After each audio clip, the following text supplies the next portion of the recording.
الحمد لله رب العالمين والصلاة والسلام على سيد الأنبياء والمرسلين وعلى آله وأصحابه أجمعين أما بعد فأعوذ بالله من الشيطان الرجيم بسم الله الرحمن الرحيم قال الله تبارك وتعالى في القرآن المجيد محمد رسول الله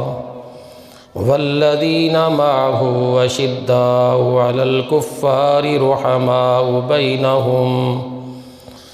تراهم ركعا سجدا يبتغون فضلا من الله ورضوانا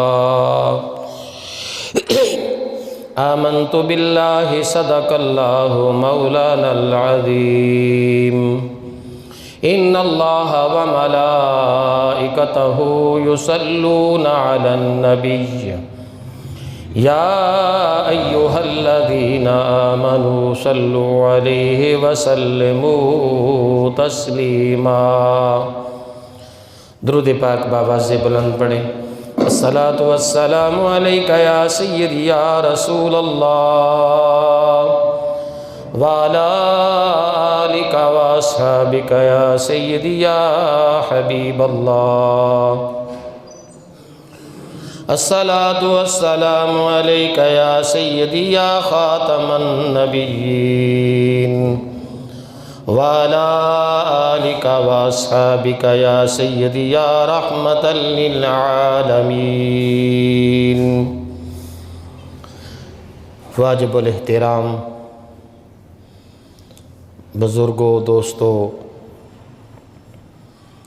اللہ رب العزت جل وعلا کی حمد و ثنا اور اس کے پیارے محبوب علیہ الصلاۃ والتسلیم کے دربار گہربار میں درود و سلام کا نذرانہ پیش کرنے کے بعد آپ حضرات کے سامنے قرآن مجید فرقان حمید میں سے ایک آیہ کریمہ تلاوت کرنے کا شرف حاصل کیا ہے۔ اللہ رب العزت جل وعلا حق بیان کرنے کی توفیق عطا فرمائے اور اس آیت کریمہ کی روشنی میں ہمیں عظمت صحابہ کرام رضوان اللہ علیہم اجمعین سمجھنے کی اور دل کی اتھاہ گہرائیوں سے ان کے ادب و احترام کی توفیق عطا فرمائے۔ پچھلے جمعۃ المبارک میں صحابہ کرام رضوان اللہ علیہم اجمعین کی شان کے حوالے سے کچھ دو چند پہلو میں نے آپ کی خدمت میں عرض کیے تھے، تو وعدے کے مطابق آج کی جو گفتگو ہے وہ بھی اسی موضوع پہ ہم گفتگو کریں گے۔ اللہ رب العزت قرآن مقدس میں ارشاد فرما رہا ہے محمد الرسول اللہ والذین معہ اشداء علی الکفار رحماء بینہم۔ فرمایا کہ محمد صلی اللہ تعالیٰ علیہ وسلم اللہ تعالیٰ کے رسول ہیں، والذین معہ اور وہ خوش نصیب جو حضور کے ساتھ ہیں، اشداء علی الکفار وہ کافروں کے مقابلے میں بڑے جرت مند اور حوصلہ مند ہیں، رحماء بینہم اور آپس میں بڑے نرم دل ہیں، تراہم رکعا سجدا آپ ان کو دیکھو گے کہ رکوع کرتے ہوئے اور سجدہ کرتے ہوئے، یبتغون فضلا من اللہ ورضوانا وہ چاہتے ہیں اللہ کے فضل اور اس کی خوشنودی کے وہ طلبگار ہیں۔ یہ آیت کریمہ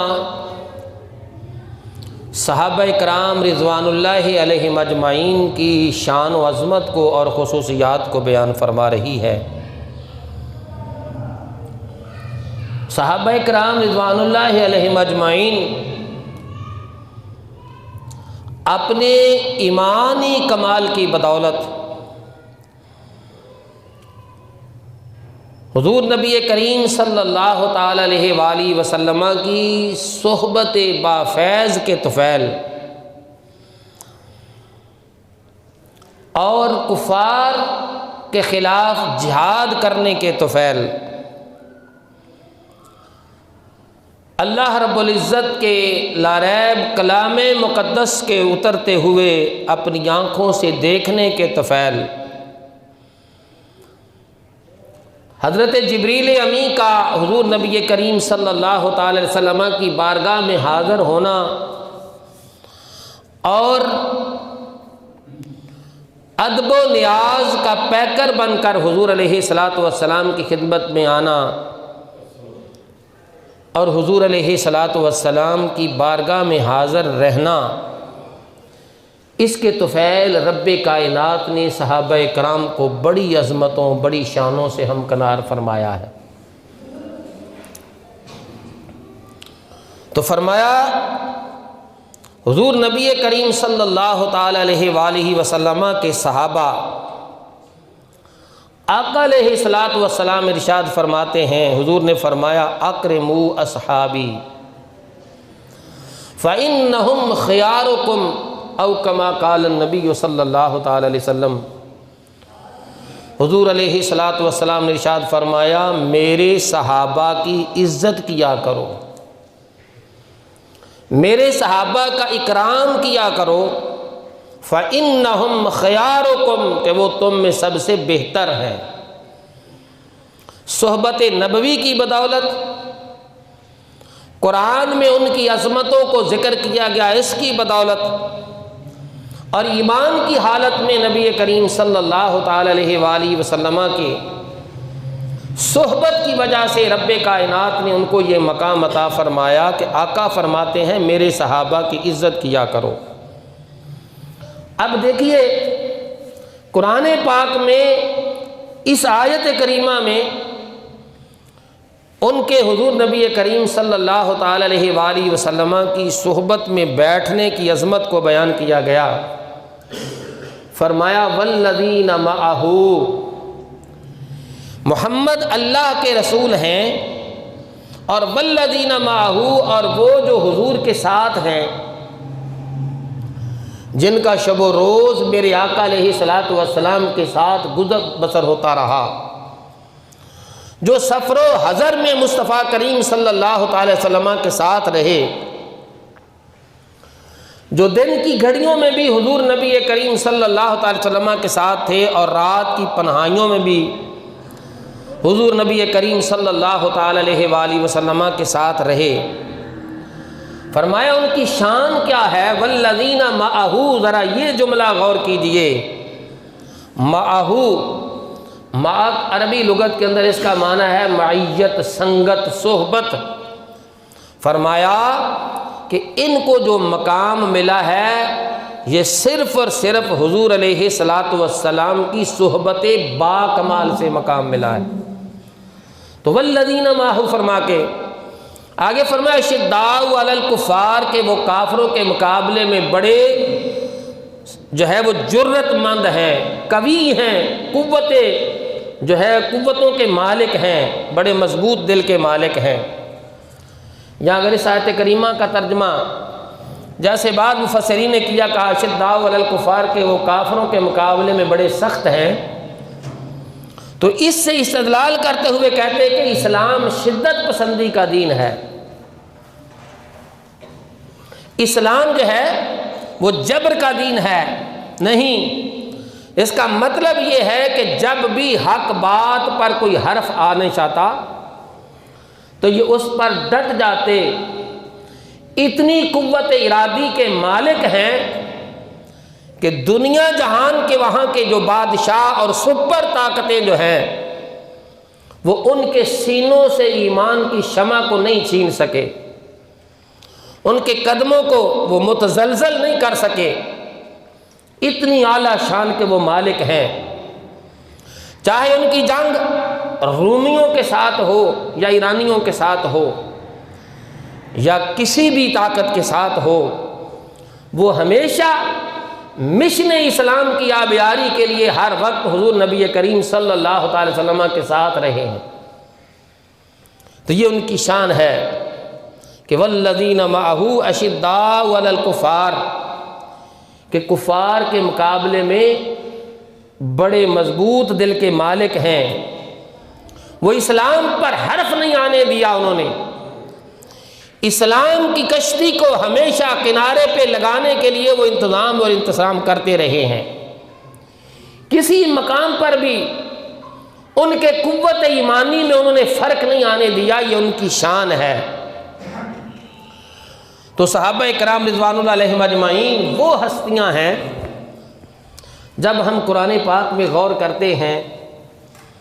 قرآن پاک میں جہاں ایمان والوں سے ڈائریکٹ خطاب کیا گیا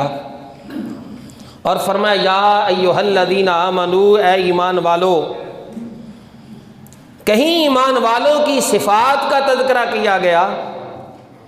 کہیں ایمان والوں کی شان کو بیان کیا گیا، تو یاد رکھیں ایمانداروں سے خطاب ہے تو سب سے پہلے اس کا مصداق حضور نبی کریم صلی اللہ تعالی علیہ وآلہ وسلم کے صحابہ کرام ہیں۔ جب فرمایا یا ایھا الذین آمنوا، اے ایمان والو، تو ہمارے ساتھ خطاب بعد میں ہے، پہلے خطاب حضور نبی کریم صلی اللہ تعالی وسلم کے صحابہ کرام کو ہے۔ ہم سمجھتے ہیں کہ اللہ کریم نے قرآن پاک میں ایمان والوں سے خطاب فرمایا، کوئی شک نہیں۔ ہم اس بات کو سن کر بڑا فخر محسوس کرتے ہیں کہ اللہ نے اپنے محبوب کے غلاموں سے خطاب فرمایا، لیکن یاد رکھیں ہمیں خطاب بعد میں ہے، پہلے خطاب نبی کریم صلی اللہ تعالی وسلم کے صحابہ اکرام کو ہے، کیونکہ وہ ہم سے پہلے ایمان لانے والے ہیں۔ انہوں نے ابتدائی اسلام کا دور پایا، سختیوں کا دور پایا، کفار مکہ کی اظہار ثانیوں کا دور پایا، حضور نبی کریم صلی اللہ تعالی وسلم کی ذات پر جب حملے کیے جاتے تھے وہ دور پایا، جب اوجریاں لا کے میرے مصطفیٰ کریم کے جسم اقدس پہ ڈالی جاتی تھی انہوں نے وہ دور پایا، جب ابو جہل جیسا کافر سرداران مکہ میرے محبوب کو ایذائیں دینے پر تلا ہوا تھا، صحابہ نے اس دور کو پایا، اور جب میرے محبوب کریم صلی اللہ علیہ وسلم نے اعلان نبوت فرمایا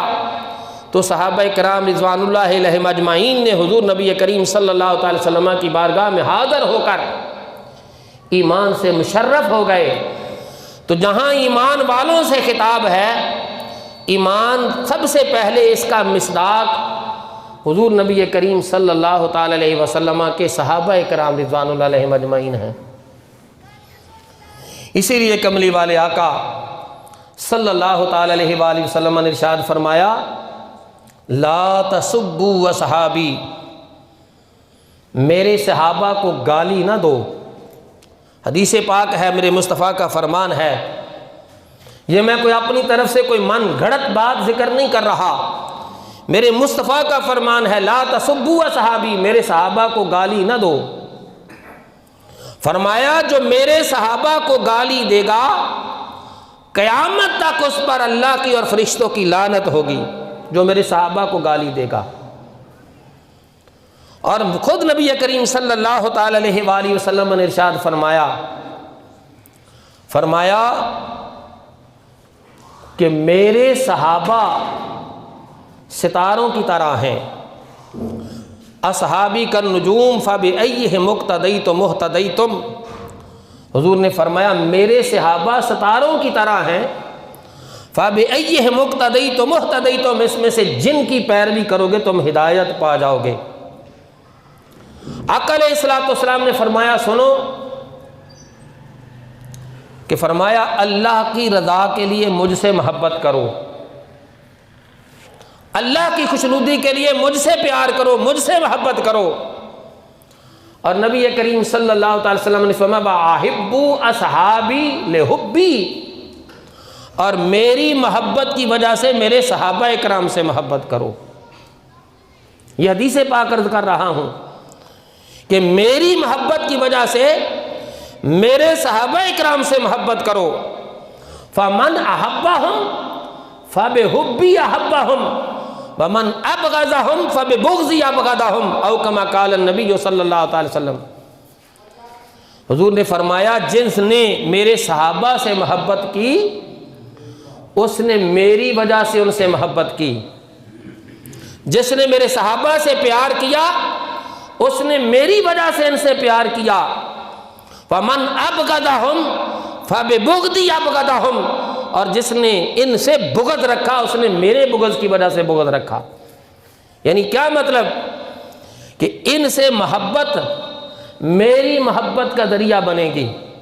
جو ان سے پیار کرے گا وہ میرا پیارا ہوگا، جو ان کا ادب کرے گا وہ میری بارگاہ میں مقبول ہوگا،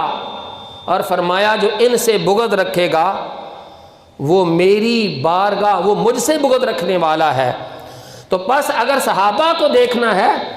تو یہ مت دیکھو کہ وہ کون ہیں، یہ دیکھو وہ میری تربیت کے پروردہ ہیں، وہ میری صحبت میں بیٹھنے والے ہیں، انہیں میری زیارت کے ساتھ، ایمان کے ساتھ میری زیارت کا شرف حاصل ہوا ہے، تو میری محبت کی وجہ سے ان سے محبت کرو، اور میرے بغض کی وجہ سے، یعنی جس نے ان سے بغض رکھا، جس نے ان سے نفرت کی، جس نے ان سے دشمنی کی، ان کے بارے میں کوئی غلط کلمہ جملہ زبان سے نکالا، میرے مصطفیٰ کریم نے فرمایا فببغضی، اس نے میرے بغض کی وجہ سے ان سے بغض رکھا۔ یعنی مت سمجھو کہ مطلقاً صحابہ کو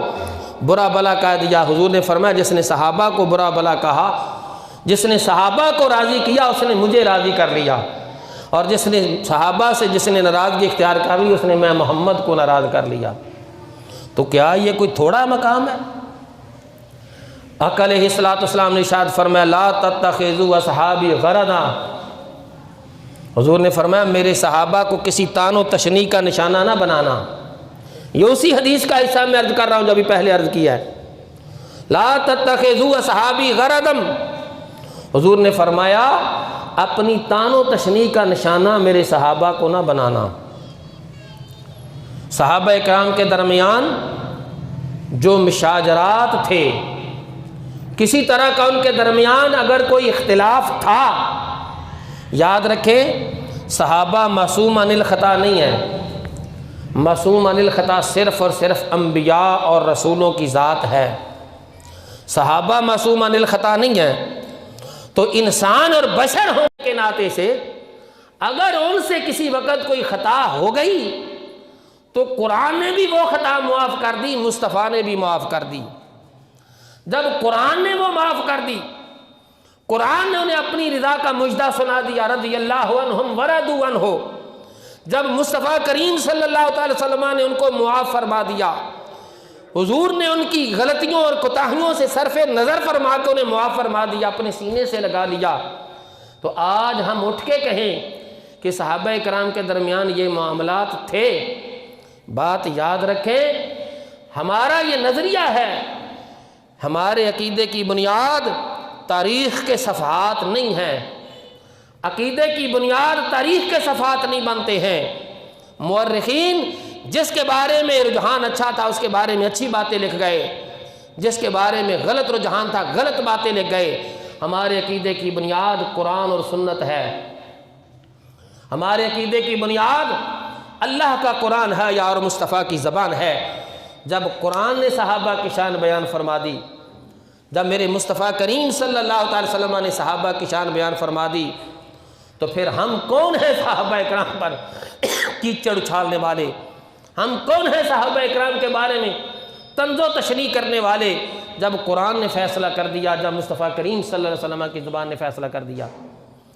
حاتب ابن ابی بلتعہ ایک صحابی رسول ہیں رضی اللہ تعالیٰ عنہ، ان سے کسی معاملے میں کوئی غلطی ہو گئی۔ واقعہ یہ ہے کہ جو نبی کریم صلی اللہ تعالی وسلم نے مدینہ سے ہجرت کرنا تھا تو ایک عورت کے ہاتھوں حضور نے کچھ لوگوں کو بھیجا تو اسی حاتب ابن بلتعہ نے